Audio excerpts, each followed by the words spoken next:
Most obsolete idea is go to school, get a job, work hard, save money, get out of debt, and invest for the long term in the stock market. Why would you save money when they're printing trillions of dollars? The gap between the 1% and 99% is massive. You see, it's not just money. So what do you do? In every one of us is a poor person. There's still a poor person inside me. There's also a middle class person, and the middle class person wants security. They want that steady paycheck, and that is a rich person. And they're all inside of us, except that it's not taught. My rich dad never gave me a paycheck. He says, the moment you take that paycheck, you're an employee. You've got to be stronger than that. As an entrepreneur, rich dad folded. I just started another company. I don't need a paycheck. I don't need anybody to take care of me. If my government doesn't like me, I move to another country because they need entrepreneurs. My last paycheck, I still remember it clearly. It was one of the worst and the best days of my life. And I was in Puerto Rico. I was working for Xerox, and my boss gave me my last, it wasn't a paycheck, it was a bonus check. I think it was about 30,000 bucks. So I got this check and I went, holy mackerel. You know what I mean? So I was excited, but I was also disturbed. And so this other guy comes up to me, his name was John, and John says to me, he says, you're gonna be back. I said, why? He says, because you're gonna fail. I looked at him and said, look, because that's what he did. He left Xerox, failed, and he came back. And I said, look,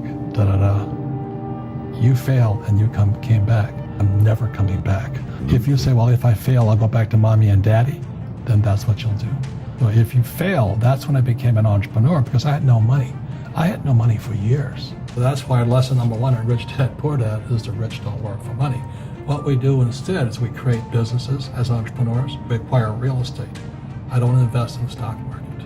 So the reason is because as entrepreneurs, I have more control over my income, how much I make, and how much I pay in taxes. And because I'm an entrepreneur as well as an investor in real estate, I pay zero tax. You see, debt and taxes make the rich richer, and debt and taxes make the poor middle class poorer. So for me, I can see the good and I can see the bad. I don't really give a damn because I'm going to be rich anyway.